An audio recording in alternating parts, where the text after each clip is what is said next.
The air in the library still held the stale, heavy scent of lilies and regret, a lingering bouquet from the funeral service 2 weeks prior. Eleanor was not looking for sentiment. She was looking for order, attempting the Herculean task of inventorying the personal effects of her late grandfather, Alistair Vance, the architect of their family's impeccably sterile legacy. It was a chore usually reserved for highly paid archivists, but Eleanor, burdened by a sense of familial duty and perhaps a desperate need to feel useful, insisted on doing it herself.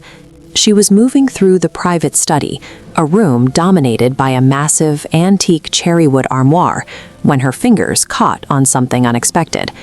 The wardrobe, a piece Alistair had imported decades ago, was famously off-limits. His one absolute non-negotiable command throughout her entire 29 years had been simple: do not touch the cherrywood.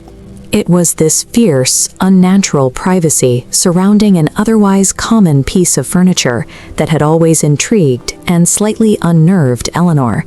Now, in his absence, the command felt like an invitation. She knelt, running her hands along the deeply carved baseboard. The wood beneath the bottom drawer felt looser than it should have. With a calculated application of pressure and a soft, reluctant groan from the aged timber, a hidden panel swung inward, revealing a cavity large enough to hide a small dog, or, as it turned out, a decaying metal box. This wasn't just dust-covered.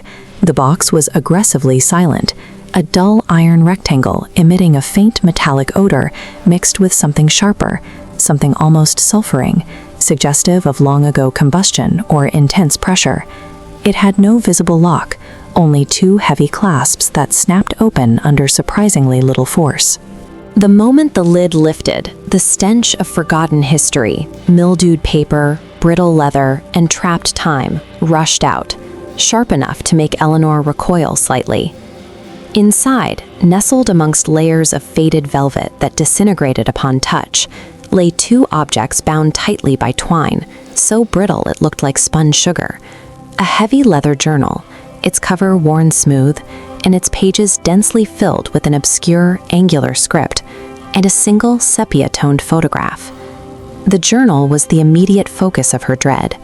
Its binding felt ancient, and the script within was wholly unrecognizable to Eleanor, definitively not English, French, or even German, languages Alistair had been known to dabble in. It seemed Slavic, maybe Polish or Czech, a language far removed from the pristine Anglo-American sphere of the Vance Empire. The very existence of this foreign relic contradicted the family's carefully curated narrative of self-made American success. But it was the photograph that held the true horror. It showed a young woman, perhaps 19 or 20, dressed in coarse, ill-fitting clothes, standing against what appeared to be a crumbling brick wall.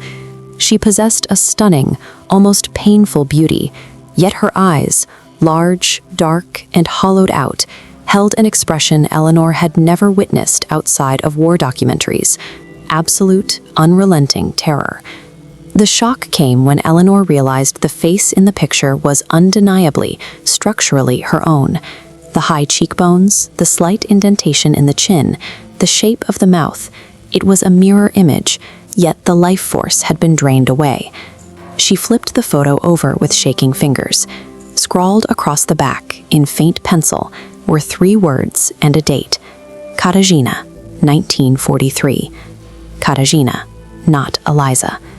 Eleanor's grandmother, the woman who had presided over the Vance manor with icy grace and impeccable manners for half a century, was named Eliza Hawthorne Vance.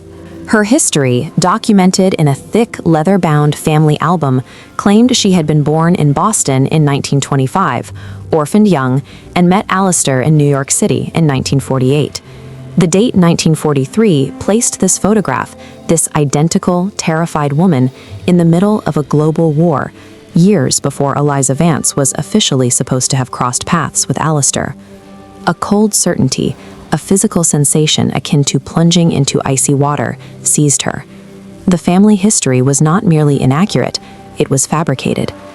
She spent the next few hours in a feverish, silent scrutiny, comparing the photographic details. She pulled out Eliza's official wedding portrait.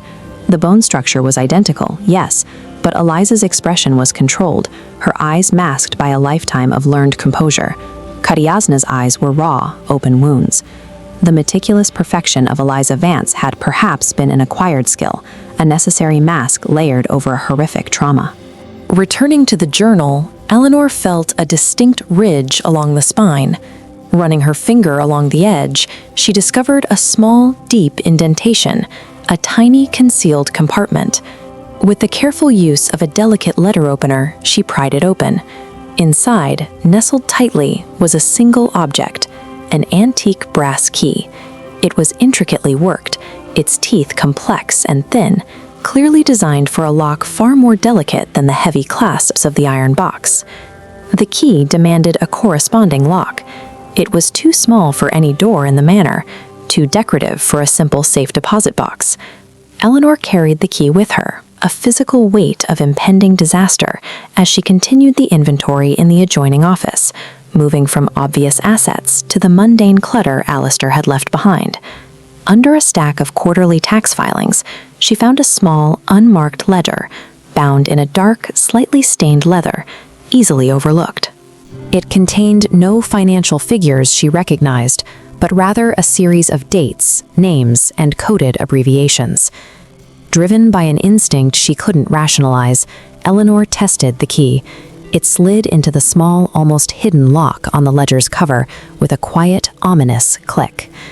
The ledger was not a book of money. It was a book of transactions involving human movement and asset reclassification. It documented the systematic acquisition and sanitization of identities. Eleanor's breath hitched, shallow and trapped in her throat, as she scanned the elegant, precise handwriting, Alistair's hand, chillingly legible. There were columns for origin, destination, value, and disposition. Midway through the ledger, under the heading Operation Phoenix, the precise, devastating entry lay waiting, like a bullet with her family name etched upon it. Krasinski, Katarzyna. Origin, Lviv, Krakow. Date of acquisition, 1944. Value, high intellectual cultural assets. Transition to Eliza Hawthorne. Disposition, secured. Silence guaranteed. Financial assets integrated into Project Chimera. The room began to swim.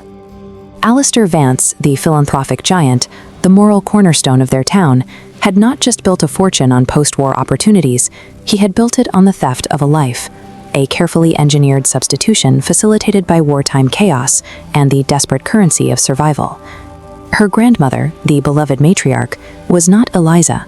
She was Katarzyna, a displaced, terrified victim whose identity was violently subsumed to secure intellectual and cultural assets, likely looted treasures or critical information that formed the true foundation of the Vance empire.